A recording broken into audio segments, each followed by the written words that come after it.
دیوار پہ بھی کافی عجیب عجیب تصویریں اور عجیب عجیب سے خون کے چھینٹے تھے اس پہ۔ نوید نے دیکھا کہ اس کے وہ دوست ایک کمرے میں جا کے دائرہ بنا کے کھڑے ہو گئے تھے۔ سب نے اپنی جیبوں سے ایک ایک موم بتی نکالی اور ایک گول دائرہ بنایا اس موم بتی سے، اور اس دائرے کے ارد گرد بیٹھ گئے۔ نوید کو کچھ سمجھ نہیں آ رہا تھا کہ یہ سب کیا ہو رہا ہے۔ پھر عمران نے کہا، نوید، آج تمہیں زندگی کا اصلی مزہ دکھاتے ہیں، تمہیں ایک شیطان سے ملواتے ہیں۔ ان لوگوں کا یہ رویہ دیکھ کے نوید کے دل میں ایک عجیب سا شک پیدا ہونے لگا تھا۔ اس نے عمران کی بات سنی اور ایک گھبراہٹ والی مسکراہٹ دی۔ اسی لمحے نوید نے کہا، یار یہ کیا ڈرامہ ہے؟ کیا تم لوگ کوئی مذاق کر رہے ہو؟ جنید نے نوید کی طرف گھورتے ہوئے دیکھا۔ نوید، کوئی مذاق نہیں ہے، ہم سب ایک تنظیم کا حصہ ہیں، شیطانی تنظیم، اور اب سے تم بھی اس تنظیم کا حصہ بننے والے ہو۔ گھبراہٹ کے مارے نوید کا پورا جسم پسینے پسینے ہو چکا تھا۔ اس نے بھاگنے کی کوشش کی، لیکن بلال اور سعد نے اسے پکڑ لیا۔ عمران نے اس کمرے کے ایک کونے سے پرانی سی کتاب نکالی اور کچھ عجیب عجیب سے الفاظ پڑھنے لگا۔ اس کے اس الفاظ ادا کرنے کی وجہ سے کمرے کا ماحول کافی بدل چکا تھا۔ موسم پہلے نارمل تھا، پھر ایک دم گرم ہونے لگا۔ ان لوگوں نے جو موم بتیاں جلائی تھیں ان کی روشنی بھی کافی تیز ہونے لگی تھی۔ ایسا لگا جیسے ایک تیز ہوا کا جھونکا آیا اور وہ موم بتیاں بجھ گئیں۔ لیکن جیسی وہ موم بتیاں بجھیں تو انہوں نے جو موم بتیوں سے دائرہ بنایا تھا اس میں سے ایک لال سی روشنی نکلنے لگی تھی۔ نوید نے گھبراتے ہوئے دیکھا کہ یہ کیسے ممکن ہے، یہ لوگ واقعی میں سچ کہہ رہے ہیں۔ کچھ دیر کے بعد اس دائرے میں سے ایسا لگ رہا تھا جیسے کوئی کالا سیاہ دھواں نکل رہا ہو، اور اس دھوئیں میں سے ایک سایہ نظر آ رہا تھا۔ ایک ایسا سایہ جس کا جسم تو انسانوں جیسا تھا، لیکن اس کا چہرہ ایک خوفناک جانور جیسا تھا۔ اس کی آنکھیں خون کے رنگ جیسی لال تھیں اور منہ بالکل کالا، ایسا لگ رہا تھا جیسے منہ کی جگہ اندھیرا ہے۔ خوف کے مارے نوید چیخنے لگا کہ یہ سب کیا ہے، مجھے چھوڑ دو، میں نے تم لوگ کا کیا بگاڑا ہے؟ عمران نے ایک شیطانی ہنسی ہنستے ہوئے کہا کہ اب تو بھی شیطان کا بندہ ہے، اب تو یہاں سے کہیں نہیں جا سکتا۔ اس گول دائرے میں جو سایہ تھا وہ اسی گول دائرے کے اندر گھومے جا رہا تھا اور زور زور سے ہنس رہا تھا۔ کچھ دیر کے بعد اس سایہ نے نوید کی طرف دیکھا اور اس کو بہت عجیب انداز میں تسلی دی۔ پریشان مت ہو، تم بھی اب میرا ہی ایک حصہ ہو، مجھے تم سے تمہاری روح چاہیے، تمہارا جسم نہیں۔ خوف کے مارے نوید بے ہوش ہونے لگا تھا۔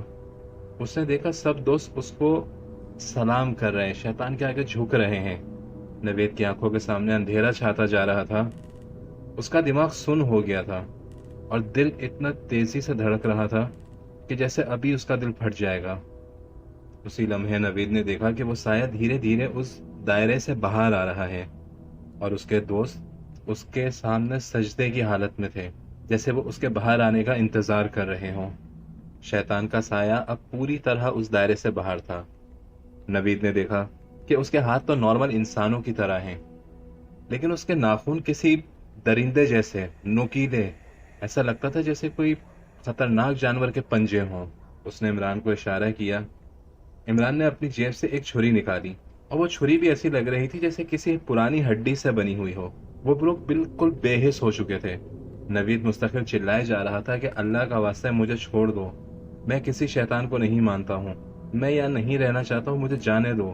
عمران نے گھور کر دیکھا اور زور زور سے ہنسنے لگا۔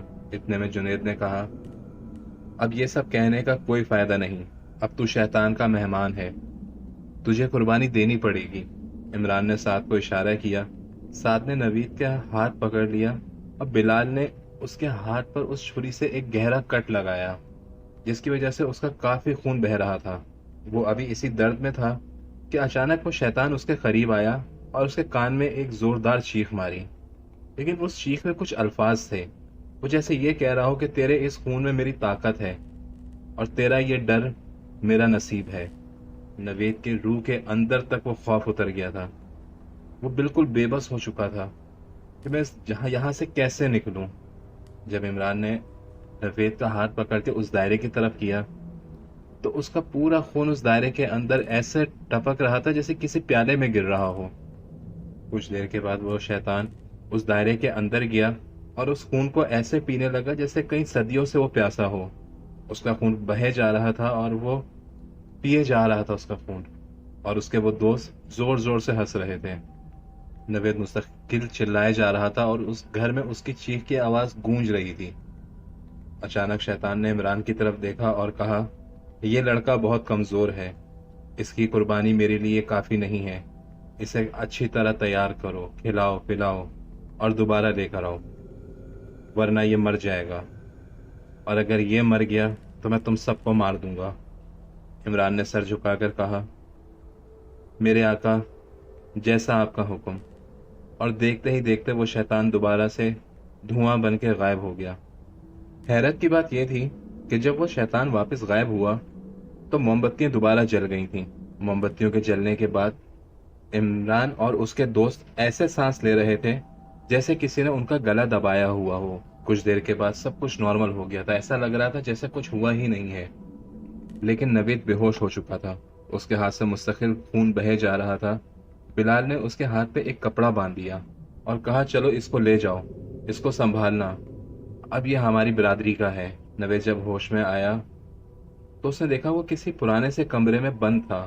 اس کمرے میں ایک ٹوٹا ہوا پنکھا لگا تھا جو ایسا لگ رہا تھا کہ ہوا کے زور سے چل رہا ہے۔ کمرے کی حالت ایسی تھی جیسے کئی صدیوں سے ادھر کوئی آیا نہیں ہے اور کسی نے اس کمرے کی صفائی تک نہیں کی۔ جب اس نے دیکھا کہ اس کے سامنے عمران بیٹھا ہوا ہے، اس بار اس کی آنکھوں میں ایک خوفناک چمک سی تھی، لیکن وہ ہنس نہیں رہا تھا۔ اس نے کافی غصے میں نوید سے کہا، اب تیرا واپس جانا مشکل ہے، یا تو ہمیشہ کے لیے ہمارے جیسا ہو جا یا وہ تجھے مار دے گا۔ گھبراہٹ کے مارے نوید رونے لگا اور یہی کہا، مجھے میرے گھر جانے دو، میں نے تم لوگوں کا کیا بگاڑا ہے؟ عمران نے ہنستے ہوئے کہا، اب تیرا کوئی گھر نہیں ہے، اب تو صرف شیطان کا بندہ ہے، وہ جیسا چاہے گا، وہ جو بولے گا تجھے کرنا ہوگا، ہم بھی اس کے غلام ہیں، تو بھی اب اس کا غلام بنے گا۔ نوید کو بار بار اپنے ماں کا چہرہ یاد آ رہا تھا کہ وہ کس طریقے سے اس کے سر پہ ہاتھ پھیرتی تھیں، کس طریقے سے اس کو دعائیں دیتی تھیں۔ وہ بالکل بے بس ہو کے اس پلنگ کے اوپر بیٹھا رہا اور بار بار اس کو یہی بات یاد آتی تھی اپنی ماں کی کہ بیٹا جہاں بھی رہنا سنبھل کے رہنا۔ لیکن اب زندگی اس کو ایک ایسے موڑ پر لے آئی تھی کہ جہاں چاہ کر بھی وہ خود کو نہیں سنبھال پا رہا تھا۔ اسے ایسا لگ رہا تھا کہ جیسے وہ اپنے گھر سے اور اپنی زندگی سے بہت دور آ گیا ہے۔ آدھی رات گزر جانے کے بعد نوید کو نیند آ رہی تھی، لیکن کوئی اس کو سونے نہیں دے رہا تھا۔ یا تو اس کو اس کے دوست اٹھا دیتے تھے، اور جب اس کی آنکھ لگتی تو اس کو بار بار وہی شیطانی چہرہ اس کے خواب میں نظر آتا۔ کچھ دیر کے بعد اسے عمران کی آواز آ رہی تھی جو اس کے برابر بیٹھا ہوا تھا اور اسی طرح دھیمے دھیمے لہجے میں کچھ پڑھ رہا تھا، کچھ ایسے الفاظ جو اس کو سمجھ نہیں آ رہے تھے۔ ایسا لگ رہا تھا جیسے وہ کوئی شیطانی کلام پڑھ رہا ہو۔ نوید کی آنکھ جب بھی بند ہوتی تو اس کو یہی لگتا کہ جیسے وہ شیطان اس کا خون پی رہا ہے۔ جب صبح ہوئی تو باہر روشنی تھی، لیکن اس گھر کے اندر ابھی تک وہی کالا سیاہ اندھیرا تھا۔ روشنی کی کوئی گنجائش ہی نہیں تھی کہ اس گھر میں داخل ہو سکے۔ عمران نے نوید کا ہاتھ پکڑا اور کہنے لگا، چلو اب تمہاری ملاقات دوبارہ اس شیطان سے کرواتے ہیں، اگر تم تب تک زندہ رہے تو شیطان تمہیں قبول کر لے گا۔ نوید نے گھبراتے ہوئے کہا، اگر میں منع کر دوں تو؟ جنید نے زور سے اس کے کندھے پر ہاتھ مارا اور کہا، اگر تم منع کرو گے تو شیطان تمہیں کھا جائے گا۔ وہ ان الفاظوں کو اس طریقے سے ادا کر رہے تھے جیسا ان کے لیے سب کچھ ایک مذاق ہے، اور وہ لوگ پھر اسے دوبارہ اس کمرے میں لے کر چلے گئے۔ انہوں نے دوبارہ وہی گول دائرہ بنایا، لیکن اس بار اس گول دائرے کی طرف 7 موم بتیاں لگائی گئی تھیں۔ ہر موم بتی کا الگ الگ کلر تھا، کوئی موم بتی لال رنگ کی تھی تو کوئی موم بتی کالے رنگ کی تھی۔ نوید نے دیکھا کہ 7 باہر سے ایک پرانی اور بیمار بکری کو گھسیٹتے ہوئے لا رہا تھا۔ اس کے گلے میں رسی بندھی ہوئی تھی اور وہ درد سے چلا رہی تھی۔ عمران نے نوید کو چھری پکڑائی اور کہا، اس بار اس بکری کے اوپر تمہیں چھری چلانی ہوگی، اگر تو اس بکری کو ذبح نہیں کرے گا تو تیرا خون پیا جائے گا۔ نوید نے جب وہ چھری اٹھائی تو اس کا ہاتھ بہت تیزی سے کانپ رہا تھا۔ اس کے ذہن میں بار بار اس کی والدہ کا چہرہ گھوم رہا تھا، اور کبھی ایسا لگ رہا تھا جیسے اس کو اس کے محلے کی مسجد کی آواز سنائی دے رہی ہو، گلی میں بچوں کے کھیلنے کا شور اس کو سنائی دے رہا ہو۔ اسے ایسا لگ رہا تھا کہ ساری چیزیں اس کے آس پاس گھوم رہی ہیں۔ اچانک اس نے چھری زمین پہ پھینک دی اور چلاتے ہوئے کہا، مجھ سے یہ سب نہیں ہوگا۔ عمران نے اس کی طرف کافی غصے سے دیکھا اور کہا، ٹھیک ہے، پھر شیطان اپنا فیصلہ خود سنائے گا۔ اور اس گھر میں دوبارہ اندھیرا ہو گیا تھا۔ اس دائرے میں سے دوبارہ وہی دھواں اٹھنے لگا، لیکن اس بار کمرے کا ماحول کافی ٹھنڈا تھا۔ ایسا لگ رہا تھا جیسے وہ کسی فریزر میں کھڑے ہوئے ہیں۔ اچانک وہ سایہ دوبارہ سامنے آیا اور اس دفعہ اس کا چہرہ پہلے سے بھی زیادہ بھیانک تھا۔ نوید نے جب غور سے دیکھا تو اس شیطان کی ناک ہی نہیں تھی، صرف دو گول سوراخ تھے اور ان میں سے آگ نکل رہی تھی، اور اس کی آواز نے اس پورے کمرے میں ایک عجیب سا خوف پھیلا دیا تھا۔ اس نے غصے میں نوید سے کہا، تو میری بات ماننے سے انکار کرے گا؟ مجھے تیرا خون چاہیے۔ اگر تو اس بکرے کو ذبح نہیں کرے گا تو میں تجھے ذبح کر دوں گا۔ عمران نے سعد کو اشارہ کیا۔ سعد نے نوید کا ہاتھ پکڑ لیا۔ بلال نے چھری اٹھائی اور نوید کے گلے پہ رکھ دی۔ اس وقت نوید نے اپنی آنکھیں بند کر لی اور ایک ہی دل میں کلمہ پڑھنا شروع کر دیا۔ جیسے ہی بلال چھری چلانے والا تھا کہ اچانک ایسا لگ رہا تھا جیسے اس گھر کا دروازہ کوئی کھٹکھٹا رہا ہو یا کوئی اس دروازے کو توڑنے کی کوشش کر رہا ہو۔ وہ سب وہیں رک گئے اور ایک دوسرے کو دیکھنے لگے۔ پھر ایسا لگا جیسے کوئی اس گھر میں داخل ہوا ہے۔ نوید نے جب دیکھا تو وہ سایہ گھومتے گھومتے اس دائرے کے اندر جا کے غائب ہو گیا۔ نوید نے جب دوسری طرف دیکھا تو سامنے ایک بزرگ آدمی آ رہے تھے۔ انہوں نے کافی غصے سے عمران کو دیکھا اور چلاتے ہوئے کہا، تجھے منع کیا تھا، تو پھر کیوں یہاں آیا واپس؟ اور تم لوگ کیوں بار بار اس شیطان کو بلاتے ہو؟ عمران نے سعد کو اشارہ کیا اور سعد نے ساری موم بتیاں بجھا دی۔ بلال نے چھری بھی زمین پر پھینک دی تھی اور انہوں نے دیکھا کہ وہ بابا نوید کا ہاتھ پکڑ کے اسے اپنے ساتھ لے کر جا رہے ہیں۔ عمران نے غصے میں کہا، نوید تو بچ نہیں پائے گا۔ اس بزرگ آدمی نے نوید کا ہاتھ پکڑا اور اپنے ساتھ زبردستی اس کو لے جانے لگے۔ چلو بیٹا میرے ساتھ، ورنہ یہ لوگ تمہیں مار دیں گے۔ کافی دور لے جانے کے بعد اس بزرگ آدمی نے نوید کو ایک درخت کے پاس بٹھایا اور اس کا سر اپنی گود میں رکھا اور کچھ آیتیں پڑھنے لگے۔ نوید نے روتے ہوئے کہا، میں یہاں نہیں رہنا چاہتا ہوں، مجھے اپنے گھر جانا ہے۔ اس بزرگ آدمی نے کہا کہ اگر زندہ رہنا چاہتے ہو تو تم نے جو خون اس شیطان کو دیا ہے وہ تمہیں واپس لینا ہوگا، ورنہ وہ تمہارا پیچھا اس وقت تک نہیں چھوڑے گا جب تک وہ تمہیں مار نہ دے۔ نوید نے روتے ہوئے کہا، مجھے کیا کرنا ہوگا؟ کچھ دیر کے بعد وہ بزرگ آدمی نوید کو اپنے ساتھ جنگل کے باہر ایک پرانے قبرستان کے پاس لے گئے۔ بابا نے نوید کو وہاں بٹھایا اور اپنے دو ساتھیوں سے کہا، آس پاس دیکھتے رہو، کہیں وہ عمران یا اس کے تنظیم والے کوئی یہاں آ نہ جائیں۔ بزرگ آدمی نے اپنے تھیلے سے پانی کی ایک بوتل نکالی اور نوید کو پانی پلایا۔ ابھی بھی اس کا پورا جسم کانپ رہا تھا، لیکن اس کو کہیں نہ کہیں جینے کی امید نظر آئی۔ نوید نے لرزتی ہوئی آواز سے بزرگ آدمی سے پوچھا کہ یہ سب کون لوگ ہیں؟ یہ سب کیا ہو رہا ہے میرے ساتھ، اور آپ کون ہیں؟ اس بزرگ آدمی نے ایک گہری سانس لی، پھر اپنا نام بتایا اور پھر بتایا کہ میں اس شیطان کو بہت عرصے سے جانتا ہوں۔ یہ گھر کئی صدیوں سے یہاں موجود ہے، بہت لوگوں نے اسے بلایا اور اس نے بہت لوگوں سے قربانیاں مانگی، کہیں بار کسی جانوروں کی تو کہیں بار کچھ انسانوں کی، مگر اس نے کبھی کسی کا کوئی کام کیا نہیں۔ عمران جیسے لوگ آج بھی اس کے غلام بن گئے ہیں۔ انہیں ایسا لگتا ہے کہ یہ ان کو زندگی کی ہر سہولت، ہر آرائشیں دے گا، لیکن در حقیقتاً وہ ان سب کو اپنا غلام بنانا چاہتا ہے۔ نوید ابھی بھی بار بار یہی الفاظ ادا کیے جا رہا تھا، مجھے اپنے گھر جانا ہے، میں کیسے جاؤں، ہر طرف وہ یہاں گھوم رہے ہیں۔ اس بزرگ آدمی نے نوید کے سر پہ ہاتھ رکھا اور تسلی دی، تم اپنے گھر ضرور جاؤ گے، لیکن اس سے پہلے تمہیں اپنے سر سے وہ مصیبت ہٹانی پڑے گی جو عمران اور اس کی تنظیم نے تمہارے سر پہ ڈالی ہے۔ جب تک تم اس سے اپنا خون واپس نہیں لوگے تم یہاں سے کہیں نہیں جا پاؤ گے، اور اگر تم چلے گئے تو تمہارے کو دوبارہ ڈھونڈیں گے اور مار دیں گے۔ بزرگ آدمی نے زمین پر ایک گول دائرہ بنایا اور اپنی تھیلی سے کتاب نکالی۔